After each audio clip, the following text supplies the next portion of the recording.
Hello students, day 3 में स्वागत है। आज का टॉपिक है मेटल्स, नॉन मेटल्स और फॉसिल फ्यूल्स, यानी धातु, अधातु और जीवाश्म ईंधन। पूरा फोकस रहेगा इनकी फिजिकल और केमिकल प्रॉपर्टीज को आसानी से समझने पर। और हाँ, सबसे जरूरी, हम रिएक्टिविटी सीरीज यानी सक्रियता श्रेणी को डिकोड करेंगे। ये वो चाबी है जिससे एग्जाम के मुश्किल से मुश्किल रिएक्शन वाले प्रॉब्लम्स भी चुटकियों में सॉल्व हो जाते हैं। तो चलिए शुरुआत एक सवाल से करते हैं। कभी सोचा है कि कुछ बहुत ज्यादा रिएक्टिव एलिमेंट्स को केरोसिन या पानी जैसी चीजों के अंदर क्यों रखा जाता है? क्या वजह हो सकती है इसकी? इस सवाल का जवाब हमें इसी एक्सप्लेनर में आगे मिलने वाला है, तो बने रहिए। तो सबसे पहले बात करते हैं धातुओं के भौतिक गुण यानी इनकी फिजिकल प्रॉपर्टीज की। ये वो प्रॉपर्टीज हैं जिन्हें हम बस देखकर या छूकर ही पहचान सकते हैं। इसके लिए कोई केमिकल रिएक्शन की जरूरत नहीं है। अच्छा, तो पहली प्रॉपर्टी है मैलिएबिलिटी, जिसे आघातवर्धनीयता भी कहते हैं। इसका सीधा सा मतलब है कि मेटल्स को पीट पीट कर पतली चादरों यानी शीट्स में बदला जा सकता है। इसके सबसे बढ़िया एग्जाम्पल्स हैं सोना, चांदी और अरे भाई, घर में इस्तेमाल होने वाला एल्यूमिनियम फॉइल। अब आती है डक्टिलिटी यानी तन्यता। ये मेटल्स की वो कमाल की प्रॉपर्टी है जिससे उन्हें खींचकर लंबे पतले तार बनाए जा सकते हैं। और इसका सबसे हैरान करने वाला एग्जाम्पल है सोना। आप सोच भी सकते हैं, सिर्फ 1 ग्राम सोने से 2 किलोमीटर लंबी तार बन सकती है। कितना जबरदस्त है ना? अगली प्रॉपर्टी है सोनरस यानी ध्वनिक। इसका सिंपल सा मतलब है कि जब मेटल से कोई चीज टकराती है तो उनमें से एक रिंगिंग साउंड, एक गूंजने वाली आवाज निकलती है।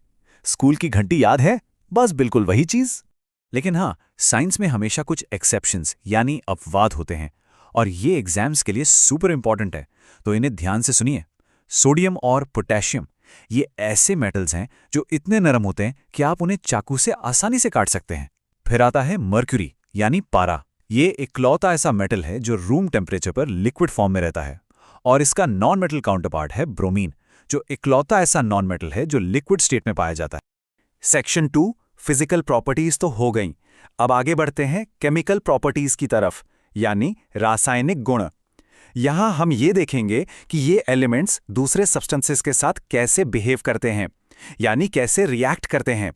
यहां एक बहुत बड़ा डिफरेंस है। जो मेटल ऑक्साइड्स होते हैं वो आमतौर पर बेसिक नेचर के होते हैं।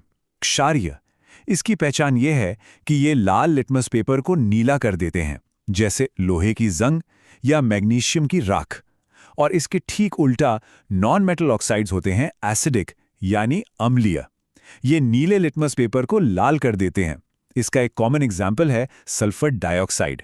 एक और इंपॉर्टेंट केमिकल प्रॉपर्टी देखते हैं। जब मेटल्स एसिड के साथ रिएक्ट करते हैं तो हाइड्रोजन गैस पैदा होती है, और इस गैस को पहचानने का एक बहुत ही मजेदार तरीका है।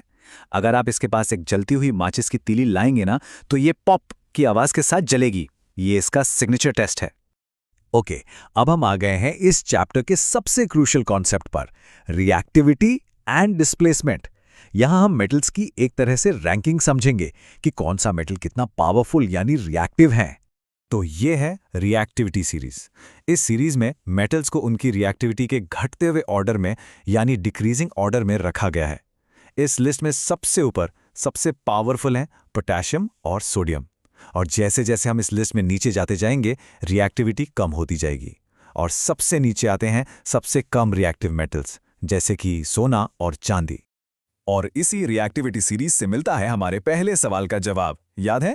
क्योंकि पोटेशियम और सोडियम इस लिस्ट में सबसे ऊपर हैं, ये इतने ज्यादा रिएक्टिव हैं कि हवा या पानी के कांटेक्ट में आते ही फट जाते हैं।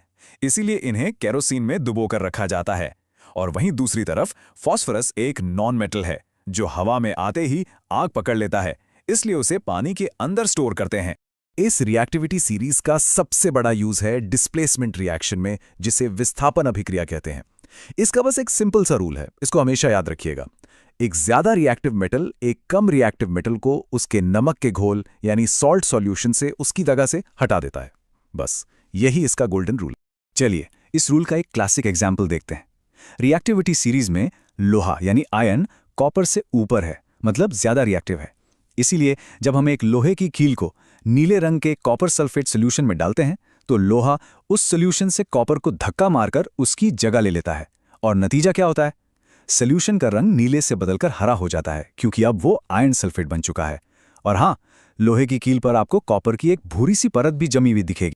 चलिए अब हम अपने आखिरी टॉपिक पर चलते हैं, कोल एंड पेट्रोलियम यानी जीवाश्म ईंधन। ये याद रखना बहुत ज़रूरी है कि ये एग्जॉस्टिबल रिसोर्सेज हैं, मतलब इनकी क्वांटिटी लिमिटेड है और ये हमेशा के लिए नहीं है। जब कोयले को प्रोसेस किया जाता है तो उससे कई काम की चीज़ें मिलती हैं, जैसे कि कोक। ये बहुत टफ, पोरस और कार्बन का सबसे प्योर फॉर्म है। इसका मेन यूज़ होता है स्टील बनाने में। फिर है कोल टार, एक गाढ़ा काला लिक्विड जिसकी स्मेल काफ़ी अजीब होती है। इससे डाइज, परफ्यूम्स और नैफ्थलीन बॉल्स बनती हैं। यहाँ एक बात ज़रूर याद रखिएगा, पहले सड़कें बनाने में कोल टार यूज़ होता था, लेकिन आजकल उसकी जगह बिटुमिन यूज़ होता है, जो एक पेट्रोलियम प्रोडक्ट है। और तीसरा है कोल गैस, जो इंडस्ट्रीज़ में फ्यूल की तरह काम आती है। अब आते हैं पेट्रोलियम रिफाइनिंग पर। इस प्रोसेस से हमें रोज़मर्रा की ज़िंदगी में यूज़ होने वाली कई चीज़ें मिलती हैं, जैसे कि एलपीजी जो हमारे घरों की कुकिंग गैस है, पेट्रोल और डीजल जो गाड़ियों में यूज़ होता है, केरोसिन जो स्टोव्स और जेट प्लेन्स में फ्यूल का काम करता है, और पैराफिन वैक्स जिससे ऑइंटमेंट्स, कैंडल्स और वैसलीन बनती हैं। सेक्शन 5। तो अब तक हमने जो कुछ भी सीखा उसे टेस्ट करने का टाइम आ गया है। चलिए एक छोटा सा एक्टिव रिकॉल क्विज लेते हैं। रेडी हैं? लेट्स सी आपको कितना याद है। पहला सवाल, वो कौन सा नॉन मेटल है जिसे हवा में आग लगने से बचाने के लिए पानी में स्टोर किया जाता है? सोच लीजिए। सही जवाब है फॉस्फोरस। सवाल नंबर 2, जब एक लोहे की कील नीले कॉपर सल्फेट सॉल्यूशन को हरा कर देती है तो ये किस टाइप का रिएक्शन है? और इसका जवाब है डिस्प्लेसमेंट रिएक्शन, यानी विस्थापन अभिक्रिया। तीसरा सवाल, मेटल्स की उस प्रॉपर्टी को क्या कहते हैं जिससे उन्हें पीटकर पतली चादरों में बदला जाता है? सोच लिया? बिल्कुल सही, इसे कहते हैं मैलिएबिलिटी। चौथा सवाल, आजकल सड़कें बनाने के लिए कोल तार की जगह कौन सा प्रोडक्ट इस्तेमाल होता है? याद कीजिए वो स्पेशल नोट। हाँ, बिल्कुल सही। सही जवाब है बिटुमिन। और ये रहा आखिरी सवाल, मेटालिक ऑक्साइड्स आमतौर पर एसिडिक होते हैं या बेसिक? सोचिए, ये रेड लिटमस को ब्लू करते हैं, इसका मतलब ये हुए बेसिक। बिल्कुल सही। तो इस क्विज के साथ आज का सेशन यहीं खत्म करते हैं। रिवाइज करते रहिए।